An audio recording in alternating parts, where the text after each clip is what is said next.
Topic बहुत important है कि किस तरह से हम हमारी लाइफ के अंदर आयुर्वेद के थ्रू अपनी चीज़ों को बैलेंस कर सकते हैं, कैसे हम हमारी लाइफ को आयुर्वेद से बैलेंस कर सकते हैं। और जब बात आती है आयुर्वेद की, तो हमारे बीच एक ऐसे शख्स मौजूद होते हैं जो सबसे बेहतर तरीके से, जो एक प्रोफेशनल है, जो एक प्रोफेशनल डॉक्टर हैं, जो आयुर्वेद पर एक मजबूत और एक ऐसी पकड़ रखते हैं कि हर व्यक्ति जब भी उनको सुनता है तो उनसे प्रभावित होता है। आप आपके जीवन में क्या बनेंगे, ये इस बात के ऊपर निर्भर करता है कि आप किस तरह की संगत के अंदर रहते हैं। एक ऐसी संगत, एक इतनी प्रोफेशनल संगत जो आपको बताती है कि अगर आपको जिस फील्ड में मास्टरी करनी है, ठीक है, आप उनका सेशन स्टार्ट करना शुरू कर दीजिए। आपको डायरेक्ट सेलिंग को समझना है तो ऐसे प्रोफेशनल के पास जाइए जिसके पास उसकी कोई डिग्री हो। अगर आपको मोटिवेशन को समझना है तो जिसने मोटिवेशन या इंस्पिरेशन के अंदर बड़ा काम किया हो। और अगर आपको आयुर्वेद को समझना हो, हमारी लाइफ को बैलेंस करने के तरीकों को समझना हो, वात पित्त और कफ की प्रवृत्ति को समझना हो, और क्या हमारी दिनचर्या रूटीन लाइफ आयुर्वेद के हिसाब से समझनी हो, तो आज का टॉपिक जो है वो आप सबके लिए है। आज हमारे बीच एक ऐसे शख्स मौजूद हैं कि जब जब भी आपने अपनी प्रेजेंटेशन दी है तो कमाल किया है और सब लोगों को प्रभावित किया है। तो मैं चाहूंगा बिना देरी ना करते हुए हम हमारे बीच में ऐसे शख्स को इनवाइट करें, बुलाएं, जो वास्तव में हम सबके लिए आयुर्वेद में आज सबसे मजबूत पकड़ रखते हैं और हमारे लिए एक प्रेरणा है। तो फटाफट से बिना देरी करे हुए सबसे पहले तो एक बार रिमाइंडर डाल दीजिए अपने सभी साथियों को, सभी लोगों को, कि मीटिंग जो है वो शुरू हो चुकी है। और फटाफट से एक दिल वाला, ठीक है, और स्वागत वाला वेलकम लिखकर चैट बॉक्स में मैसेज कर दीजिए कि आप सभी लोग रेडी हैं आज के सेशन को सुनने के लिए, समझने के लिए तैयार हैं। मैं इनवाइट करना चाहूंगा हमारे बीच में डॉक्टर एस के यादव सर को। सर, बहुत बहुत स्वागत है आपका। Over to you. नमस्ते नेचर। आप सभी का स्वागत है आज सुबह के मॉर्निंग मंत्रा में। और सबसे पहले मैं धन्यवाद देना चाहता हूं अपने ग्रेट अपलाइन का, जिन्होंने आज मुझे इस टॉपिक के लिए चुना है। तो आज का सेशन काफी महत्वपूर्ण होने वाला है, क्योंकि बातें बहुत छोटी हैं लेकिन काफी गंभीर। बहुत सी बातें हैं जिसे हम लोग जानते हैं लेकिन इसके गहराइयों को समझ नहीं पाते। तो आज वो सारी बातें होंगी जिन्हें हम जानते जरूर हैं लेकिन उनके गहराइयों को अनुभव नहीं कर पाते हैं। तो आज का जो हमारा टॉपिक है, बैलेंसिंग लाइफ थ्रू आयुर्वेदा। तो ये जो बैलेंसिंग शब्द है ना, ये अपने आप में बहुत बड़ा शब्द है, क्योंकि जीवन के हर क्षेत्र में हम कुछ न कुछ बैलेंस करते ही रहते हैं। और जब तक हम बैलेंस नहीं कर पाएंगे तब तक हम किसी अच्छे काम को नहीं कर पाएंगे। बैलेंस का होना जरूरी है किसी भी क्षेत्र में, हर क्षेत्र में बैलेंस का होना जरूरी है। और सबसे पहले शुरुआत तो सुबह से ही हुई। तो जब सुबह हम अपना जीवन को बैलेंस कर लेते हैं तो पूरा समय हमारा बैलेंस होता है, पूरा दिन बैलेंस हमारा होते रहता है। तो एक दिन अगर हम बैलेंस करते हैं अपने जीवन का, तो अगले दिन भी बैलेंस करते हैं। इसी तरह करते करते एक सप्ताह बैलेंस करते हैं, महीनों बैलेंस करते हैं, सालों बैलेंस करते हैं। और तब जाकर के उसका बेहतर इम्पैक्ट हम लोग को देखने को मिलता है क्या। अभी का जो समय है हम लोग के पास काफी इंफॉर्मेशन। पहले का जो समय था उसमें इंफॉर्मेशन बहुत कम था। जितना इंफॉर्मेशन लोगों को रहता था उसको खूब गहराई से लोग समझते थे, उसका पालन करते थे और उसका बेनिफिट लेते थे। काफी अच्छा उसका मतलब कि जो उपयोग करते थे। अभी क्या है कि बहुत सारे इंफॉर्मेशन हम लोग को आते रहते हैं, तो हम लोग विभिन्न इंफॉर्मेशन में अपना भटकते रहते हैं और कहीं एक जगह एकाग्र नहीं होता।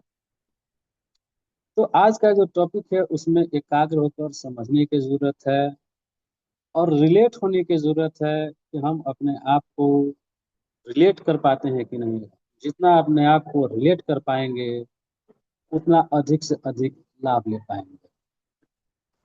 तो ये जो बैलेंसिंग का फॉर्मूला है आज से नहीं, बहुत पहले से चला आ रहा है। जीवन शैली को कैसे बैलेंस किया जाए, क्योंकि जो चीज हम बैलेंस करेंगे वही चीज हमारे जीवन में लौट करके आएगी। तो हमारे पूर्वज जो थे उन्होंने प्राचीनतम आयुर्वेदिक तरीके से अपने जीवन को बैलेंस किया, और उन्होंने अपने जीवन को बैलेंस करने का जो जो फॉर्मूला बताया, उसका पालन कर करके हम लोग भी अपने आप को संतुलित कर सकते हैं। क्योंकि दुनिया में जितने सफल लोग हुए हैं, उन्होंने अपने जीवन को बैलेंस किया। कोई भी आपको सफल व्यक्ति वैसा नहीं मिलेगा जो किसी तरह सफल हुआ हो। सफलता के उसने सारे हथकंडे अपनाए। क्योंकि बैलेंसिंग वह शब्द है जहाँ से सुख, समृद्धि और शांति का रास्ता यहीं से होकर जाता है। भौतिक सुख शांति जो है, भौतिक चीजें जो है उससे हमें सुख शांति प्राप्त नहीं हो सकती है, सुविधा मिल सकती है, लेकिन जो जीवन का बैलेंस है वो हमें सुख, शांति और समृद्धि तीनों के रास्ते खोलती है। इसलिए आज हम लोग चर्चा करेंगे बैलेंस करने का। सबसे पहला तरीका है, पहला जो टॉपिक है, हम्म। उसमें हमें अपने दिनचर्या को तय है। करना है। जब हमारा दिनचर्या ठीक होगा, हमारे थ्रोट मार दिया तभी अमूल हम, ने। थोड़ा सा आवाज आ रही है सर। लगा हुआ चोट। हाँ, जब हमारा दिनचर्या ठीक होगा तभी हम बैलेंस कर पाएंगे। तो दिनचर्या क्या, सबसे तो पहले सनराइज से पहले हम लोग को उठना चाहिए। ये बातें सभी जानते हैं कि सूर्योदय से पहले उठना चाहिए, लेकिन सभी लोग उठ नहीं पाते हैं, क्योंकि इसके महत्व को, इसके गहराई को समझ नहीं पाते हैं। जैसे ही आप सूर्योदय के पहले उठते हैं, आपका बॉडी जो होता है ब्रह्म मुहूर्त में काफी शांत होता है और अपने आप को एक्टिव कर लेता है, और पूरा दिन आपका खुशहाल बीतता है। सुबह का मौसम आप उठ के देखिए कितना सुहाना होता है, कितना अच्छा होता है, कितना रिलैक्स आप महसूस करते हैं। सूर्योदय के पास बाद उठते हैं तो आपको वो आनंद नहीं मिल पाएगा, वो सुकून नहीं मिल पाएगा। इसलिए हम लोग को चाहिए कि अपने दिनचर्या में सबसे पहले यह शामिल करें कि हम लोग सूर्योदय के पूर्व उठें, और उठने के बाद जो हमारी प्रक्रिया हो, वार्म वाटर लें, हल्का गुनगुना पानी लें। क्योंकि हल्का गुनगुना पानी जो है बॉडी को डिटॉक्स करता है, और डिटॉक्सिफिकेशन बहुत जरूरी है। बार बार मीटिंग में डिटॉक्सिफिकेशन के बारे में बताई गई है। बिना डिटॉक्सिफिकेशन का बेहतर परिणाम हम लोग नहीं ले सकते हैं, आज नहीं बहुत पहले से प्राचीनतम कला है। गर्म पानी से बॉडी को डिटॉक्स किया जाता है। आज डिटॉक्स के तो बहुत सारे साधन हैं, लेकिन पहले गर्म पानी से ही बॉडी को डिटॉक्स किया जाता था। आज भी शरीर में कहीं स्वेलिंग वगैरह हो जाता है तो हम लोग कहते हैं कि गर्म पानी और नमक डाल लीजिए, उसका सेवन कीजिए, तो इससे क्या होता है कि स्वेलिंग खत्म हो जाता है। तो सुबह उठने के बाद पहला जो हमारा काम होता है कि हम गर्म पानी लें, और गर्म पानी इंटेक करें, एक्सरसाइज करें, लाइटली एक्सरसाइज करें। सुबह के समय में एक्सरसाइज करने के बाद मन हल्का हो जाता है। योगा भी कर सकते हैं। बहुत लोग जो हम एक्सरसाइज नहीं करते हैं तो योगा कर सकते हैं। नहीं, योगा करने से भी आपको बेहतर लाभ मिलता है। और एक चीज हम लोग को मिलता है कि हम लोग समय पर खाते नहीं। एक प्रॉपर टाइम हम लोग का होना चाहिए खाने का, कि किस समय हम लोग को भोजन ग्रहण करना है। आयुर्वेद में भोजन ग्रहण करने का समय बताया गया है। उस समय का अनुसार अपने आप को स्थापित करें, ताकि समय से आप भोजन लें। क्योंकि समय से हम भोजन नहीं लेते हैं तो उसका प्रतिकूल प्रभाव हमारे शरीर पर पड़ता है। तो रेगुलर टाइम पे भोजन लेना जरूरी है, और समय पर सोना भी जरूरी है। जब हम समय पर भोजन लेंगे, समय पर सोएंगे, समय पर उठेंगे, तो हमारा क्या होगा कि बॉडी एक रूटीन फॉलो करेगा। और जब बॉडी एक रूटीन फॉलो करता है तो प्रॉपर वे में सही तरीके से काम करता है। ये बातें बहुत छोटी हैं, लेकिन सेहत के लिए बहुत महत्वपूर्ण है। जो लोग इन हैबिट को अपनाते हैं या अपनाए हुए हैं, देखिएगा कि उनके जीवन में कम से कम बीमारियां आती, कम से कम परेशानियां आती। तो अपने आप को फिट एंड फाइन रखने के लिए सबसे पहला जो है, अपना दिनचर्या को सुधारना जरूरी है। आज के समय में मैक्सिमम लोगों का दिनचर्या बिगड़ा हुआ है। हम लोग उसके गहराई को समझ नहीं पाते। दिनचर्या का बिगड़ने का नतीजा ही है कि बहुत सारे बीमारियों का हम शिकार हो जाते हैं और दवाओं पर निर्भर हो जाते हैं, जिसे केवल हैबिट से ठीक किया जा सकता है। कहा जाता है कि man make the habit then make the man. मनुष्य आदतों को बनाता है, तब वही आदतों से मनुष्य बनाता है। तो इस बात को गहराई से समझना होगा कि सबसे पहले हम अपनी आदत, अपनी हैबिट को इम्प्रूव करें। बिना आदत को इम्प्रूव किए हुए हम अपने आप को फिट एंड फाइन नहीं रख सकते। किसी भी क्षेत्र में जिस किसी भी काम को हम कर रहे हैं, उसके अनुकूल जो हैबिट हमें चाहिए करना होता है। जितने भी सफल लोग हुए हैं, उनके हैबिट को आप देखिए कि आपको उनका हैबिट उनके काम के अनुसार, उनके प्रोफेशन के अनुसार दिखेंगे। का दिनचर्या जो बिल्कुल आपको ठीक ठाक दिखेगा। कोई ऐसा सफल व्यक्ति नहीं मिलेगा जिसका दिनचर्या ठीक ठाक नहीं हो। मैंने पहले भी कहा कि सफलता का सूत्रधार है। आपकी सफलता यहीं से शुरुआत होती है। जो सुबह को विजय प्राप्त कर लेता है, पूरे दिन में विजयी होता है। जो प्रतिदिन विजयी होता है, जीवन में विजयी होता है। इसलिए सुबह की शुरुआत हमारी जो है बेहतर होनी चाहिए, सनराइज के पहले होनी चाहिए, डेली रूटीन में होनी चाहिए और आयुर्वेद के अनुसार होनी चाहिए, ताकि हम अपने आप को फिट एंड फाइन रख सके। जो व्यक्ति अपने आप को फिट एंड फाइन नहीं रख सकता, उसके कार्य में भी आप देखिएगा प्रगति नहीं दिखेगा। तो पहले अपने आप को फिट एंड फाइन रखने के लिए पहला जो सूत्र है उसे फॉलो करना है कि अपने दिनचर्या को ठीक करना। दिनचर्या ठीक जिसका हो गया, उसका सब चीज ठीक हो गया। दूसरा चीज है भोजन। भोजन भी जरूरी है। आप अपने प्रवृत्ति के अनुसार भोजन का चुनाव। होता है क्या है कि जो मिला हम लोग खा लेते हैं। इसके पहले भी सेशन चला हुआ है। हमको जहाँ तक उम्मीद है कि आप लोग समझ पाए होंगे कि आपकी अपनी प्रवृत्ति क्या है। हर व्यक्ति को अपनी प्रवृत्ति का ज्ञान होना चाहिए कि हम कब प्रवृत्ति के हैं, बात प्रवृत्ति के हैं या पित प्रवृत्ति के हैं। जब आपको अपना प्रवृत्ति मालूम हो जाएगा या आप अपने प्रवृत्ति को पहले से जानते हैं, तो उसके अनुसार भोजन का चुनाव। जब आप अपने प्रवृत्ति के अनुसार भोजन का चुनाव कीजिएगा, आपका सेहत ठीक रहेगा, आपके सेहत में कोई इशू नहीं होगा। और अपने प्रवृत्ति के विपरीत जाकर के आप भोजन कीजिएगा, तो आपको कुछ न कुछ इशू आते रहेंगे। आप तो कहिएगा कि हम तो खाना सब अच्छा ही खाते हैं, फिर भी हमको कुछ न कुछ प्रॉब्लम बना रहता है। तो थोड़ा सा यहाँ अपने आप में सुधार लाने की जरूरत है।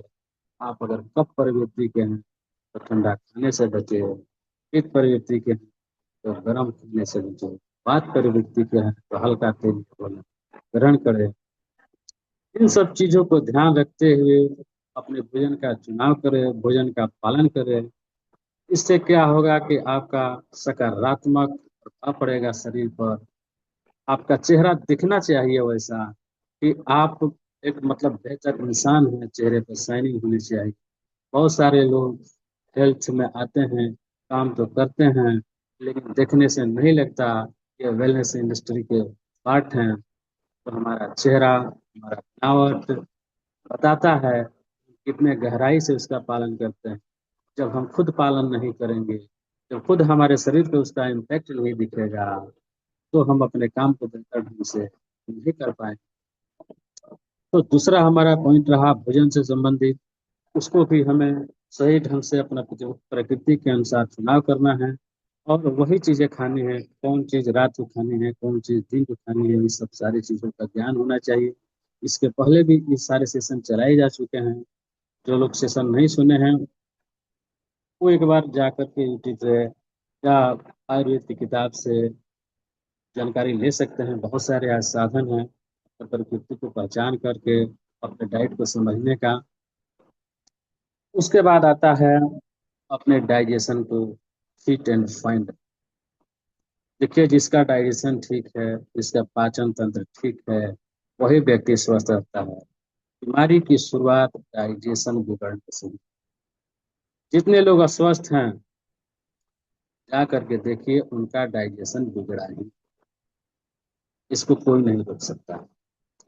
तो अपने डाइजेशन को ठीक रखें, सुपाच्य भोजन ग्रहण करें और उसी समय भोजन करें जब आपको भूख लगे। होता है क्या कि बेवजह भी कोई बोल दिया कि चलिए खा लिया जाए, तो हम लोग क्या करते हैं, खा लेते हैं। लेकिन जिस समय आपको भूख लगी है, उस समय शरीर आपसे डिमांड कर रहा है कि भोजन की जरूरत है, उस समय आप भोजन का ग्रहण करें। वो भोजन पचेगा, सड़ेगा नहीं और शरीर को अच्छा अनुभव भी होगा। आप देखते होंगे कि आपको जब भूख लगा है और उस वक्त आपको भोजन मिल जाता है, तो कितनी आत्म शांति मिलती है। लेकिन भूख नहीं लगा है, उसके बाद भोजन ग्रहण कर रहे हैं, तो आपको कोई आत्म संतुष्टि नहीं मिलता। केवल प्रॉपर वे में आप एक भोजन कर लेते हैं, ऐसे जैसे मान लीजिए कि आप भोजन के लिए जी रहे हैं। तो जब भूख लगे उस समय भोजन करें, ओवर ईटिंग से बचें। आजकल क्या है कि भूख से ज्यादा भी लोग खा लिया करते हैं। शादी विवाह त्योहार वगैरह में देखने को मिलता है कि ओवर ईटिंग वो कर लेते हैं। ओवर ईटिंग के लिए कहीं से ठीक नहीं है, डाइजेशन के लिए कहीं से ठीक नहीं है। उतना ही जरूरत खाइए जितनी आपकी जरूरत हो। ओवर ईटिंग की कोई जरूरत नहीं है। और प्रोसेस फूड लिमिट मात्रा। प्रोसेस फूड का मतलब केवल यही नहीं कि जो बाजार से बन करके आते हैं, जो घर में हम लोग बनाते हैं वो भी एक प्रोसेस भोजन है। और जो प्रकृति ने हमें दिया है, जैसे फल है, सब्जियां, सलाद जो हम लोग खाते हैं, जिसको नेचर ने जो हमें वैसा फल सब्जियां दिया है, जिसको बिना प्रोसेस किए डायरेक्ट हम इंटेक करते हैं, उसको नेचुरल फूड बोलते हैं। उसकी मात्रा अगर हम बढ़ाएं, और जो हम लोग बनाते हैं जैसे दाल हो गया, चावल हो गया, रोटी हो गया, ये प्रोसेस फूड है। हमारे घर में इसको प्रोसेस करके बनाया जाता है। तो हम लोग को चाहिए कि इसको इंटेक कम करें और जो नेचुरल चीज़ें हैं, सलाद की मात्रा बढ़ाएं, फल फ्रूट की मात्रा बढ़ाएं, उसको ज़्यादा इंटेक करें, तो उसका सकारात्मक प्रभाव हमारे शरीर पर पड़ेगा। अभी क्या है कि मैक्सिमम जो बीमारियां हैं भोजन से हो रही हैं, ओवर ईटिंग से हो रही है, ज़्यादा प्रोसेस फूड लेने से हो रही है। हमारा भोजन ही हमारा दुश्मन बना पड़ा हुआ है। ये जो ऑटो इम्यून डिजीज आपको देखने को मिलते हैं, इसमें आपको आपका भोजन ही आपका दुश्मन मालूम पड़ता है। तो जो हमारा प्रोसेस फूड है उसको कम करके रॉ कच्चे भोजन है उसको ज़्यादा से ज़्यादा हम इंटेक करें, तो हमारे स्वास्थ्य के लिए बेहतर लाभ देखने को आपको मिलेगा, बेहतर सुधार देखने को मिलेगा। बहुत सारी बीमारियों को तो केवल भोजन के माध्यम से ही ठीक किया जा सकता है, दवाइयों की जरूरत नहीं पड़ती। लेकिन हमें अपने डाइट में उन चीज़ों को, उन भोजन को शामिल करना जरूरी होता है। बहुत सारे मीटिंग हम लोग के हो चुके हैं इस पर, तो इसलिए इस पर मैं ज़्यादा समय नहीं लूंगा। उसके बाद आता है कि गट हेल्थ को, अग्नि को प्रदीप्त करने के लिए आपको जो चीज़ें लें, जैसे जिंजर, ये क्या करता है कि आपके अग्नि को बढ़ा देता है। काली मिर्च अग्नि को बढ़ा देता है। सौंफ पाचन को ठीक करता है। जीरा पाचन को ठीक करता है। तो भोजन में इन सारी चीजों की मात्रा होनी चाहिए, ताकि आपका डाइजेशन और बेहतर हो सके। हमें अपने डाइजेशन को बेहतर से बेहतर बनाते रहना है। ऐसा नहीं कि आज हमारा खाना ठीक पच रहा है तो कल हम उसको छोड़ दें। कल भी हमें, प्रतिदिन हमें अपने डाइजेशन को बेहतर बनाने के लिए जो सुपाच्य चीजें हैं, जो अग्नि को बढ़ाने वाली चीजें हैं, उसको इंटेक्ट करते रहना है। इससे क्या होगा कि कंटिन्यू हमारा गट ठीक रहेगा। और गट जिसका ठीक है उसके पास कोई बीमारी नहीं है, उसका माइंड ठीक है। क्योंकि गट जो होता है आपका सेकंड ब्रेन होता है। तो गट को ठीक रहने के लिए हमें कंटिन्यू अग्नि को प्रदीप्त करने वाली ये सारी चीजें जो आपके घर में उपलब्ध रहती हैं, इन्हीं को इंटेक करना है। इससे आपका गट सुधरेगा। उसके बाद हमारा जो तीसरा पॉइंट है, चौथा पॉइंट है बैलेंस द माइंड। माइंड को भी बैलेंस करना जरूरी है। सारा खेल यहीं से शुरू, क्योंकि ये जो माइंड है ये आपका हेड ऑफिस है। आप समझ सकते हैं कि हेड ऑफिस जिसका ठीक है उसका ब्रांच ऑफिस ठीक काम करेगा। जिसका हेड ऑफिस बिगड़ जाएगा उसका ब्रांच ऑफिस का क्रियाकलाप बिगड़ जाएगा। तो माइंड को ठीक रखना है। तो माइंड को ठीक करने के लिए प्रॉपर वे में आपको क्या करना है, 7 से 8 घंटा सोना जरूरी है। हम लोग को जब तक नींद पूरा नहीं होगी तो हम लोग का माइंड ठीक नहीं रहेगा। एक्सरसाइज थोड़ा सा करना है, स्ट्रेस को कम करना है। स्ट्रेस को लेकर के हम अपने माइंड को ठीक नहीं कर सकते हैं, इसलिए स्ट्रेस को ठीक रखना जरूरी है। जब तक हम स्ट्रेस लेंगे तब तक हमें नींद अच्छी नहीं आएगी। और माइंड को ठीक रखने के लिए आपको थोड़ा सा योगा एक्सरसाइज करना है, समय पर सोना है। इससे आपका माइंड बैलेंस है तो दुनिया का सब चीज बैलेंस है। और सारा खेल यही छिपा हुआ है माइंड में। हमें अपने अंदर तैयारी करनी होती है, और अंदर की तैयारी जो होती है इसी माइंड से होती है। इस माइंड में जो हम लोग डालते हैं ये हम लोग का सॉफ्टवेयर है। जो चीज इसमें डाला जाएगा उसका आउटपुट हमारे जीवन में इसी के अनुरूप दिखेगा। तो हमें अपने सॉफ्टवेयर को अपडेट करना है, बेहतर से बेहतर चीजें डालनी है इसमें। शरीर के लिए तो हम लोग न जाने क्या क्या करते हैं, लेकिन हमारा ध्यान नहीं जाता है कि माइंड को अपडेट करने के लिए क्या क्या करें। तो माइंड को अपडेट करने के लिए अच्छी पुस्तकों को पढ़ना जरूरी है, अच्छी संगत में रहना जरूरी है, अच्छी आदतों का होना जरूरी है, मेडिटेशन का करना जरूरी है, सद्विचार का होना जरूरी है, अच्छे विचार डालने जरूरी हैं। जैसे जैसे हम अपने अच्छे विचारों को डालेंगे, अच्छे लोगों की संगति में रहेंगे, अच्छे आवरण में रहेंगे, हमारा माइंड कूल और टेंशन फ्री रहेगा, और अपने आप को, अपनी लाइफ को बेहतर से बेहतर बना पाएंगे। इसलिए सबसे जरूरी चीज है माइंड को कंट्रोल किया जाए, माइंड को भटकने नहीं दिया जाए, इसमें स्थिरता लाया जाए। अभी तक भले हम भटक रहे हैं लेकिन हम अपने दिमाग को वहीं पर लगाए हैं जहाँ हम लगाने चाहते हैं, उस पर हमारा नियंत्रण होना चाहिए। जिसने माइंड पर नियंत्रण कर लिया उसने जग को जीत लिया, उसने सफलता को जीत लिया। सारा खेल माइंड का है। दुनिया माइंड से चलता है, चारों से चलती है। इस दुनिया पर मनुष्य नहीं चार शासन करते हैं।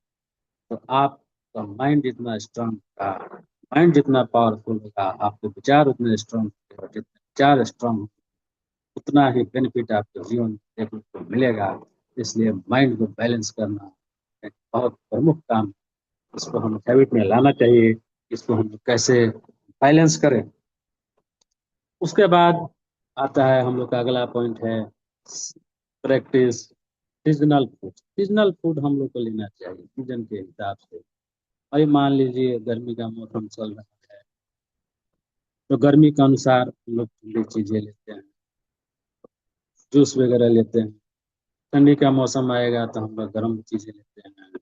अगर हम लोग प्रकृति के अनुसार अपना इंटेक नहीं करें, प्रकृति के विपरीत जाए, मौसम के अनुसार फल फूल भोजन आदि ग्रहण न करे, इसके विपरीत ग्रहण करे, तो इसका क्या होगा कि विपरीत प्रभाव हमारे शरीर पर पड़ेगा। तो ध्यान रखना जरूरी है कि कौन सा मौसम चल रहा है, इस मौसम में क्या इंटेक किया जाए, गर्मी के मौसम में क्या लिया जाए, जाड़े के मौसम में क्या लिया जाए, बरसात के मौसम में क्या लिया जाए। तो ऋतु के हिसाब से हम लोग अपने भोजन का ग्रहण करें। अगर हम लोग ऐसा नहीं करते हैं इसका विपरीत प्रभाव हमारे स्वास्थ्य पर देखने को मिल जाएगा। इसलिए ध्यान रखना जरूरी है कि मौसम क्या चल रहा है, उसके अनुरूप हम लोग भोजन ग्रहण करें। अगला चीज है, ये तो हो गया मौसम के अनुरूप एक्सरसाइज करना जरूरी है, मैंडेटरी है। रेट होना चाहिए एक्सरसाइज हम लोग को जीवन में। बहुत लोग हैं कि एक्सरसाइज नहीं करेंगे तो योगा कर सकते हैं, वॉकिंग कर सकते हैं, कुछ भी कर सकते हैं, कोई एक्टिविटी कर सकते हैं, जो कोई फिजिकल एक्टिविटी कर सकते हैं जिससे शरीर का पसीना निकले, शरीर हिट हो, शरीर में कार्यबल आए। तो ये सारी चीजें जो है, योगा हो गया, एक्सरसाइज हो गया, ये हमको फिट एंड फाइन बनाती है। और जीवन में फिट एंड फाइन रहना सबसे बड़ा धन होता है। जो लोग फिट एंड फाइन नहीं है, उनसे बात करके आप देखिए, वो अपने जीवन का सारी कमाई लगा देना चाहते हैं स्वस्थ रहने के लिए। और जब हम लोग के पास एक अच्छा समय होता है, उस समय का हम लोग पालन नहीं करते हैं, अपने आप को स्वस्थ नहीं रखते हैं, और स्वस्थ बिगड़ने के बाद कुछ भी करने को तैयार रहते हैं। तो ये बेहतर समय है हम लोग के लिए कि अभी हम लोग इन सारी चीज़ों पर चर्चा कर रहे हैं, कि गहराइयों को समझ रहे हैं, इससे रिलेट हो पा रहे हैं। ये सारी बातें तो लोग जानते ही हैं, लेकिन प्रैक्टिस में लोग लाते नहीं। सारे चीज़ों को प्रैक्टिस में लाया जाए, जीवन का एक पार्ट बनाया जाए, इससे रिलेट हुआ जाए, तो हमको लगता है कि बहुत सारे सुधार देखने को मिलेंगे, और बहुत सारे बेनिफिट जीवन में बदलाव देखने को मिलेंगे। उसके बाद जो अगला हमारा पॉइंट है, तीन पॉइंट है, सद्विरता का पालन करना जो, ये सबसे महत्व। सदाविरता, सदाविरता क्या है कि अभी हम लोग ने जितने पॉइंट को कवर किया, उसमें आपने देखा कि इन सारे पॉइंट से कहीं ना कहीं आपके हेल्थ में और पर्सनालिटी में सुधार आता है। तो मनुष्य का जो कैरेक्टर होता है, उसका जस्टिफाई उसके इन्हीं 8 पॉइंट से किया जाता है। इस चूंकि आप सुबह में उठते हैं, क्या खाते हैं, कैसे लोगों की संगति में रहते हैं, कैसे आप विचार रखते हैं, इसी पर आपका कैरेक्टर डिपेंड करता है। ऐसा ही कैरेक्टर आपका हो जाता है। तो जब इन सारी चीजों का बैलेंस आप कीजिएगा, तो जाहिर सी बात है कि आपका कैरेक्टर में बदलाव होगा। और जिसका कैरेक्टर में बदलाव होगा, कैरेक्टर ठीक होगा, वह व्यक्ति जो दुनिया को जीत लेता है। चरित्रवान होना जरूरी है। जो चरित्रवान होगा, धनवान होगा, दुनिया उस पर विश्वास करेगी। तो ये सारे पॉइंट जो हमने बताया, ये आपकी प्रगति के मार्ग खोलते हैं। बातें तो बहुत छोटी हैं, लेकिन ये काफी गंभीर है। क्योंकि जो पहले लोग सफल हुए, उन्होंने इस फॉर्मूला को अपनाया, पालन किया, इसके गहराई को समझा। हम लोग बातें तो जानते हैं, लेकिन गहराई को नहीं समझ पाते हैं।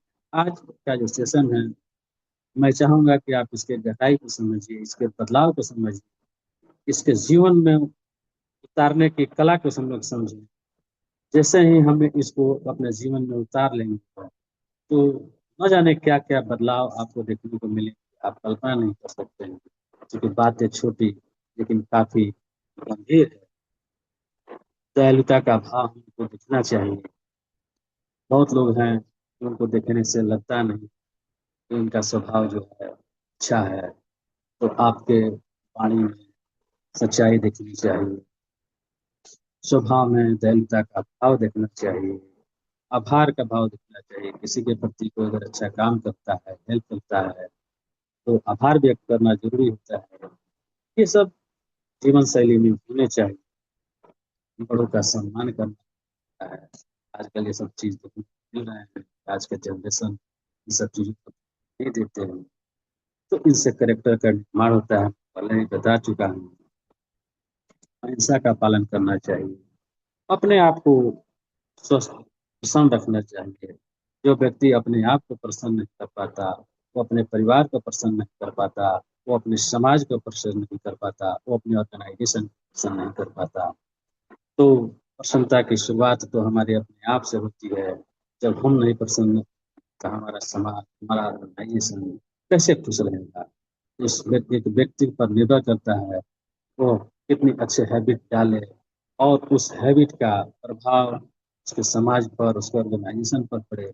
बहुत से लोगों से आप मिलिएगा, तो मिलने के बाद खुश हो जाता है, क्योंकि उनका हैबिट्स जो है खुश रहने का है। बहुत से लोगों से आप मिलिएगा तो मायूस हो जाता है पर क्योंकि उनका हैबिट निगेटिव होता है। तो हमें अपने आप को प्रसन्न रखना है, तभी हम कोई चीज़ ट्रांसफर कर पाएंगे। जो चीज़ हमारे अंदर होता है उसी चीज़ को हम ट्रांसफर कर पाते हैं। आयुर्वेद के अनुसार जब आप देखिएगा, औषधि, आहार और सदाग्नि, ये तीनों स्वस्थ रहने के हथियार। केवल दवाओं से हम अपने आप को स्वस्थ नहीं रख पाएंगे। इसके लिए ये सारी चीजें करना जरूरी है। जितना जरूरी दवा है उससे भी ज्यादा जरूरी ये सारे सब। जब हम इसको अंदर डालते हैं तो उसका बहुत बड़ा इम्पैक्ट हमारे शरीर को मिलता है। क्योंकि जिस व्यक्ति को ये हैबिट होगा वही व्यक्ति प्रगति के अवसर को पहचान पाएगा। बहुत लोग कहते हैं कि भाई हम तो अवसर को पहचान नहीं पाए। तो इसलिए नहीं पहचान पाए कि आपने वैसा हैबिट अपने अंदर डालकर नहीं रखा है। नहीं तो आप अवसर को पहचान पाते, हिट कर पाते। इन हैबिट को डालने से फायदा क्या होगा? तो आप प्रगति के लिए कार्य कर सकते हैं, प्रगति का उद्देश्य को समझ सकते हैं, जीवन के उद्देश्य को समझ सकते हैं, अपने लक्ष्य धारण कर सकते हैं, लक्ष्य निर्धारण के महत्व को समझ सकते हैं। क्योंकि जो व्यक्ति इन छोटे बातों को नहीं समझेगा, बड़ी बातों की गहराई को नहीं समझ सकता। हम लोग को लगता है कि बातें बहुत छोटी हैं, लेकिन छोटी छोटी बातों में बड़ी बड़ी असरदार चीजें रहती हैं, जो करने के बाद पता चलता है। इसलिए हम लोग को उत्साहित रहना जरूरी है। जो लोग इन छोटी बातों को समझते हैं वही लोग समय के महत्व को भी समझते हैं। बहुत लोग समय के महत्व को नहीं समझ पाते, इसलिए कि इन छोटी छोटी बातों को नहीं समझ पाते हैं। तो टाइम के महत्व को नहीं समझ पाते हैं। टाइम टाइम का इम्पोर्टेंस क्या है आप समझ रहे हैं। रिश्ते को महत्व को नहीं समझ पाते हैं। देखिए रिश्ता भी उनका अच्छा नहीं होता है। बातें छोटी हैं लेकिन कहाँ तक आपको ले जा रही हैं। नहीं, दूसरों के प्रति सहानुभूति नहीं समझ पाते हैं। इसलिए दूसरे के प्रति सहानुभूति को रखना जरूरी है। आत्मसम्मान को नहीं समझ पाते हैं। तो ये सारी चीजें देखिए आपके जीवन में कितनी चेंजेस ला रही है। आत्मसम्मान भी बढ़ा रही हैं। अपने भीतरी शक्ति को नहीं समझ पाते हैं। सारी शक्ति आपके भीतर है, लेकिन मैंने पहले ही कहा कि प्रगति का रास्ता यहीं से होकर जाता है, इन 8 बिंदुओं से होकर के जाता है। तो जो लोग इन 8 बिंदुओं को समझ लेंगे, अपने जीवन को पालन कर उसको उतार लेंगे, तो उनके जीवन में बहुत सारे जो पॉइंट रखे इन सारे बदलाव देखने को मिलेंगे। आशा करते हैं कि बहुत सारे लोगों को ये सारे हैबिट होंगे। तो बहुत सारे लोगों को अगर उनसे कुछ हैबिट कम भी है तो इसको रिलेट होने का प्रयास करेंगे। इसे हम लोग अपने जीवन में उतारने का प्रयास करेंगे, ताकि हम लोग एक अच्छा माहौल क्रिएट कर पाए। क्योंकि आदमी जब पैदा होता है तो उस पर बहुत सारी जिम्मेवारियां होती है। खुद की जिम्मेवारियां होती है, परिवार की जिम्मेवारियां होती है, ऑर्गेनाइजेशन की जिम्मेवारियां होती है। तो हम अपने आप के लिए क्या कर पा रहे हैं, अपने समाज के लिए क्या कर पा रहे हैं, अपने ऑर्गेनाइजेशन के लिए क्या कर पा रहे हैं, ये सारी चीजें आपके हैबिट बने। और ये सारी हैबिट सुबह के दिनचर्या से ही शुरू हो जाते हैं और रात के समय तक बने रहते हैं। तो आशा करते हैं कि मैं अपने तरफ से कुछ जो खास विशेष पॉइंट था, आयुर्वेद के अनुसार दिनचर्या था, उसे मैं डिलीवर कर पाया हूँ। अगर कुछ कम रह गया हो तो आज आगे हमारे अपलाइन है वैल्यूएटेड करना चाहेंगे। क्योंकि ये चीजें महत्व इसलिए रखती हैं कि देखिए इनका प्रभाव हमारे जीवन शैली पर बहुत अधिक पड़ता है। मुझे तो सबसे पहले मैं धन्यवाद देना चाहूँगा अपने अपलाइन का, जिन्होंने सुबह मॉर्निंग मंत्रा का सेशन रचा, ताकि हम लोग इस पर चर्चा कर पा रहे हैं। नहीं तो इस पर चर्चा कौन करता है आज के समय में? कोई चर्चा नहीं करता है, इम्पोर्टेंस को समझ नहीं करता। क्योंकि हम लोग जिस ऑर्गेनाइजेशन में हैं, doctor nature wealth private limited, तो वह एक प्रोडक्ट पैकिंग कंपनी है और प्रोडक्ट मैन्युफैक्चरिंग यूनिट। लेकिन आपका जो ये सुबह का जो समय है, क्लब चैतन्य जी के माध्यम से जो मॉर्निंग जुड़े हुए हैं और जिस टॉपिक पर आज बात कर रहे हैं, तो मुझे लगता है कि यह मैन मेकिंग मैन्युफैक्चरिंग यूनिट। तो इस मैन मेकिंग मैन्युफैक्चरिंग यूनिट की गढ़ने वाले अपलाइन को मेरी तरफ से काफी धन्यवाद, और मैं अपना सेशन यहीं पर समाप्त करना चाहूंगा। Thank you, over to you sir. Thank you so much sir. बहुत साधारण शब्दों में आपने बहुत अच्छी बात कही, और जो सबको समझ आया होगा मुझे, कुल मिलाकर तो उसका मैं ओवरव्यू जो मैं देना चाहूंगा वो यही है कि आयुर्वेद आपको सिर्फ इतनी बात बोलता है कि आपकी चीजों का राइट टाइम होना चाहिए, आप एक सही टाइम पर उठें। ठीक है। अगर आप सूर्य उदय से पहले उठ सकते हैं तो बहुत अच्छी बात है। अगर नहीं भी उठ पा रहे हैं तो एक ऐसे टाइम का चुनाव जरूर करें कि वो बहुत ज्यादा लेट ना हो। सही टाइम पर खाना खाएं, अपनी रूटीन लाइफ को सही बनाएं। ठीक है, उसके लिए जो जरूरी काम है वो करें। और रात को मैक्सिमम अगर आप बहुत काम करने वाले व्यक्ति हैं, आपके पास बच्चों की संख्या ज्यादा है, बच्चे परेशान ज्यादा करते हैं, तो मैक्सिमम 11 बजे तक आप जरूर सो जाएं। अदरवाइज अगर आप 10 बजे भी सो रहे हैं, 10:30 बजे भी सो रहे हैं, तो कोई दिक्कत की बात नहीं है। ये जो डायरेक्ट सेलिंग के अंदर बहुत सारे लीडर्स ने, बहुत सारे और लोगों ने एक मिथ बनाया हुआ है अपने दिमाग के अंदर, या फिर कि भाई डायरेक्ट सेलर तो वो है या लीडर तो वो है जो रात को 12, 1, 2 बजे तक काम करता है। तो यकीन मानिए कि मैंने मेरे इतने वर्षों के अनुभव में बहुत कामयाब लीडर ऐसे नहीं देखे जिनकी संख्या बहुत बड़ी है। कोई एक दो चार हो तो बात अलग है, कि जो रात को 2, 3 बजे तक, 1 बजे तक जागते हो। ठीक है। और जो रात को 1, 2, 3 बजे तक जागते हैं वो सुबह को अपना 10, 11 बजे उठकर बैलेंस बराबर कर लेते हैं, तो वो इतने मेहनती भी नहीं है। तो आप एक सही रूटीन को फॉलो करें अपनी लाइफ के अंदर, ये सबसे ज्यादा महत्वपूर्ण हो जाता है और जरूरी हो जाता है। दूसरा, हम हमारे जीवन में हमारी भावनाओं से, हमारे शरीर से निकलने वाली जो संवेदनाएं हैं, जैसा हम अनुभव करते हैं, जैसा हम फील करते हैं, उससे इतने ज्यादा बंधे हुए हैं कि हर दिन जो ईश्वर हमारे ऊपर लाखों करोड़ों उपकार कर रहे हैं, हम उनको भूल जाते हैं। जब हम लाइफ को बैलेंस करने की बात करते हैं तो हमें बैलेंस के साथ साथ आयुर्वेद के साथ साथ, जैसे आज हम आयुर्वेद की बात समझ रहे थे, हमें ऐसे ही ग्रेटिट्यूड में जाना चाहिए। हम लेकिन देखते हैं कि किसी व्यक्ति ने हमारे साथ क्या गलत किया। हम जब पूरे दिन का ओवरऑल कैलकुलेशन उठाकर देखते हैं तो हम ये देखते हैं कि हमारे सामने आज कौन वो व्यक्ति आया जिसको देखकर मेरे चेहरे पर प्रसन्नता का भाव नहीं आता, खुशी नहीं होती, मन निराश हो जाता है, या और तमाम तरीके की बातें। हम हमारे आम रूटीन के अंदर बहुत सारी ऐसे काम करते हैं या खुद को, अपने आप को परेशान करते हैं, सफर करते हैं, दिक्कत में डालते हैं, जो हमारे ऊपर नहीं होनी चाहिए थी। और इसके लिए हम कहीं ना कहीं डायरेक्टली या इनडायरेक्टली भी भगवान को, ईश्वर को, खुदा को, यूनिवर्स को कोस देते हैं, ब्लेम कर देते हैं कि आपने मेरे साथ अच्छा नहीं किया। दोस्त, आपको जानकर हैरानी होगी कि हर सेकंड, हर एक क्षण के अंदर जितने सेकंड निकलते जा रहे हैं, आपके शरीर के अंदर करीब करीब 20 से 25 लाख नई आरबीसीज डेवलप हो रही हैं।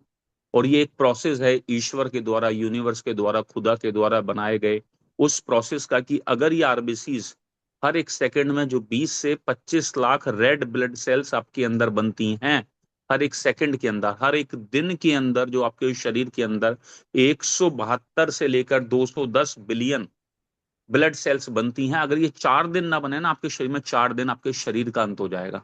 ठीक है। अगर डब्ल्यूबीसीज बननी बंद हो जाए ना, ठीक है, जिनको व्हाइट ब्लड सेल्स कहते हैं, ठीक है, अगर बननी बंद हो जाए, जिसका डब्ल्यूबीसी जिनका कार्यकाल कुल 10 से 13 दिन का होता है लगभग, अगर वो बननी बंद हो जाए, ठीक है, तो आप उस जगह चले जाएंगे जहां आप अगले 30, 40, 50 साल नहीं जाना चाहते। आप बीमार पड़ जाएंगे, आपका चेहरा काला हो जाएगा और आपको पता भी नहीं है। अगर हम हमारे जीवन में इस ग्रेटिट्यूड में नहीं रहते कि हम एक अच्छी सांस ले रहे हैं। आप दुनिया में सबसे ज्यादा सौभाग्यशाली हैं अगर आप सांस ले पा रहे हैं। आप दुनिया में सबसे सौभाग्यशाली हैं कि अगर आपको अभी तक कोई बड़ी बीमारी नहीं हुई है, खांसी जुकाम नजले की तो बात नहीं करता। अगर आपका कोई अपना हॉस्पिटल के अंदर नहीं है, वेंटिलेटर पे नहीं है, कहीं कोई और दिक्कत नहीं, आप दुनिया के सबसे सौभाग्यशाली इंसान हैं। इसके लिए ग्रेटिट्यूड में रहना शुरू करिए। जब आप ग्रेटिट्यूड में रहना शुरू करेंगे, आपकी लाइफ बैलेंस होना शुरू हो जाएगी। एक राइट टाइम पर राइट काम को करना शुरू करिए, आपकी लाइफ बैलेंस होना शुरू हो जाएगी। कुछ लोग शाम के 5 बजे खाना करते हैं, खाना खाते हैं, 11-12 बजे नाश्ता करते हैं, और रात का डिनर तो 11-12 बजे जाकर करते हैं।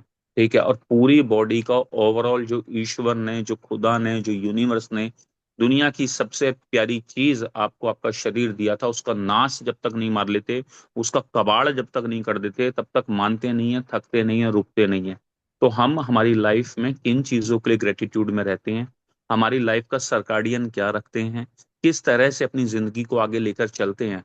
जब आपके माता ने, आपके पिता ने, आपके शिक्षकों ने, आपके टीचर ने, आपके बड़ों ने, आपके पूर्वजों ने आपको एक ही बात सिखाई कि रात को सही टाइम से सोना है, सुबह को सही टाइम से उठना है, ठीक है, गर्म खाकर ठंडा नहीं पीना है, ठीक, और ऐसे तमाम काम जो उलूल जुलूल खाने वाले हैं नहीं खाने हैं। जब हमारे बड़ों ने, पूर्वजों ने सिखाया कि लेट नाइट खाना नहीं खाना है, तो फिर क्यों आज ये पार्टी का फैशन ऐसा हो गया है कि हमें तो रात के 11 बजे 12 बजे खाना खाना है, और ऊपर से कोल्ड ड्रिंक पीकर जो डकार आएगी निकलती हुई, उसके बाद ये कहना है कि हमारा खाना जो है वो हजम हो गया है। तो हम हमारी लाइफ के, हमारे भाग्य के विधाता स्वयं हैं, खुद हैं। हम हमारी लाइफ को किस ओर लेकर जाएंगे, ये आपके ऊपर डिपेंड करेगा।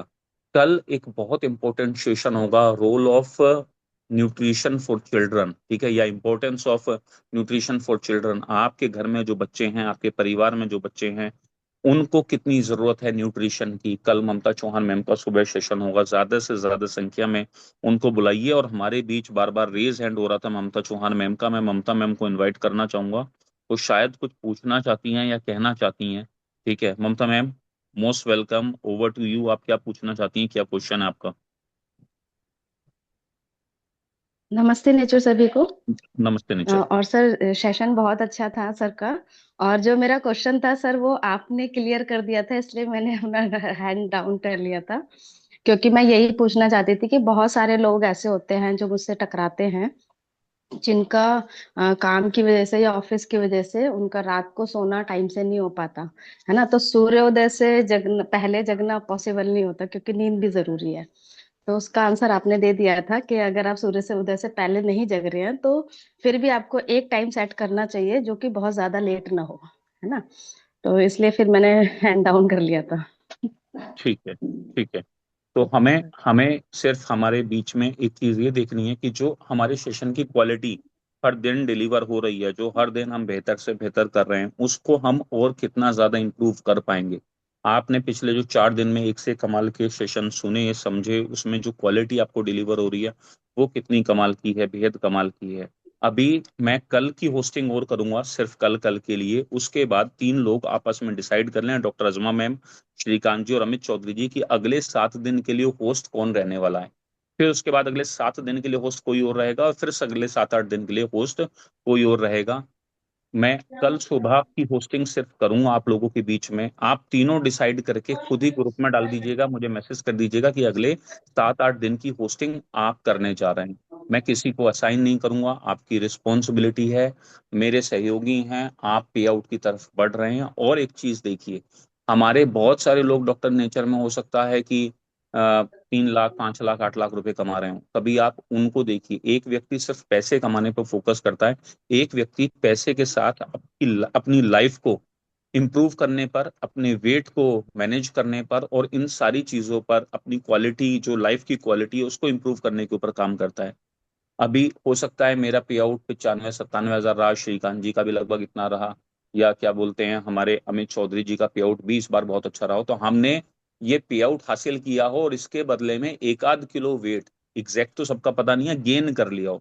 लेकिन अजमा मैम ने ये साबित किया कि पे आउट के साथ साथ उन्होंने जो उनका विजन था, जो मिशन था, जो वेट को मैनेज किया है, 4 किलो 5 किलो जो कम गई हैं, उसके साथ में मैनेज किया है।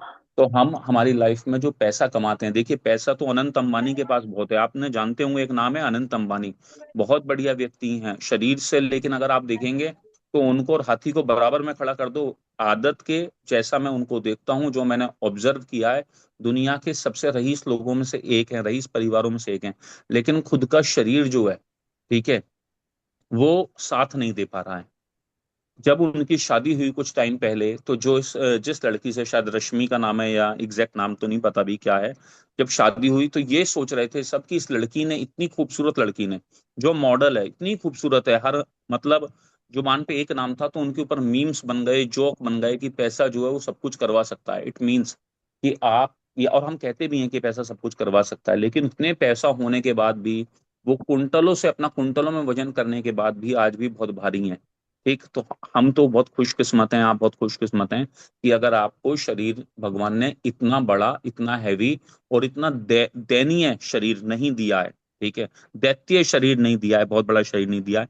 इसके लिए हमेशा ग्रेटफुल रहिए, ग्रेटिट्यूड में रहिए। ठीक है, हर दिन अपने ड्रीम्स को ज्यादा स्ट्रेच करते रहिए, ज्यादा अपने ड्रीम्स को बढ़ाते रहिए, क्योंकि जितने बड़े आपके ड्रीम होंगे, आपके सपने देखने की जो लिमिट है, ठीक है, उसका कोई पैरामीटर नहीं। आप कितना भी बड़ा सपना देख सकते हैं, उसको अपनी डायरी पर लिख सकते हैं, उसके लिए कितना काम करेंगे, अब ये आपके हाथ में आता है। तो अपने छोटे सपनों से शुरू कर कर, छोटी छोटी अचीवमेंट से शुरू कर कर बड़ी अचीवमेंट्स की तरफ बढ़िए। आपकी लाइफ में अगले टारगेट रखिए कि मैं 2026 एंड तक यहाँ पहुंचना है, 27 एंड तक यहाँ पहुंचना है, और 5 साल का टारगेट बनाइए 2030-31 तक का, कि मुझको यहाँ पहुंचना ही है।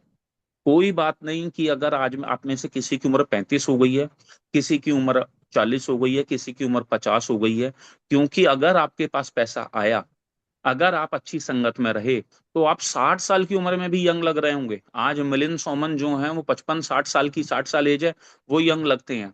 आप 60 साल की उम्र में, अगर आपकी उम्र निकल गई और आपको लगता है यार कि मेरे तो जवानी के वो दिन निकल गए कि जब मैं 25 साल की थी तब कर लिया होता, मैं 30 साल का था तब कर लिया होता, अब तो दाढ़ी के बाल सफेद होने लगे, अरे बहुत बढ़िया कलर आने लगे हैं, प्योर ऑर्गेनिक, वो दाढ़ी के बाल भी आपके काले हो जाएंगे, और अच्छा न्यूट्रिशन लेंगे तो अंदर से बाल काले आने लगेंगे।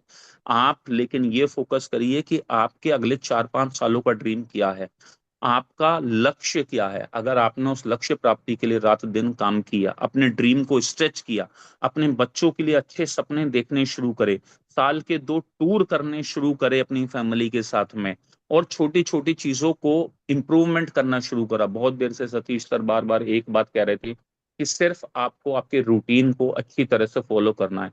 एक ही घर में मैं रहता हूँ, अभी हमारे ही घर में मेरे चाचा की फैमिली रहती है। मेरे फादर मेरी मदर को हमेशा से सुबह ऑलमोस्ट 5, सवा 5, 5:30, 5, सवा 5, 5:30, पौने 5 वेदर के हिसाब से उठने की आदत रही है। पिछले 30-40 सालों में हमने यही देखा है, वही आदत हमें आई। मेरे चाचा की फैमिली है, उनको 8-9 बजे उठने की आदत थी। मेरे पापा से मेरे चाचा छोटे थे, कई साल पहले गुजर गए, बहुत कम उम्र में डायबिटीज हो गई थी, क्योंकि उनको 9 बजे, 9:30 बजे, 10 बजे उठने की आदत थी। सुबह का ब्रेकफास्ट करने की आदत नहीं थी। आज उनका बेटा जो है, हमें ये फर्क आया, उनके बेटे में ये फर्क आया कि मेरा ही कजिन, वो उसकी वाइफ 9 बजे उठते हैं, 10 बजे उसे जाना होता है ऑफिस, इसलिए वो 9 बजे उठता है, फटाफट से तैयार होता है, चला जाता है। उम्र में मेरे से 4-5 साल बड़ा लगता है, वैसे मेरे से वो करीब 6 साल 7 साल छोटा है, लेकिन बड़ा लगता है। पेट आगे निकल गया है, चश्मे का नंबर बड़ा हो गया, और HbA1c 8 से ज्यादा हो गया है। ठीक, मैंने कई बार समझाया, आए दिन समझाया, अब मैंने बहुत ज्यादा जब टाइट होकर समझाया 1 महीने पहले, तो उसने सुबह को उठकर आना जाना शुरू किया। फिर आकर बोला, यार भैया, अगर मैं सुबह, बड़ी परेशानी हो रही है, सुबह की जगह रात को चला जाऊं दौड़ने के लिए खाने के बाद। मैंने कहा, यार तू क्या हो के मानेगा, जल्दी जाना चाह रहा है या क्या है? तो मैंने उसे मजाक में बहुत सारी बातें बोली।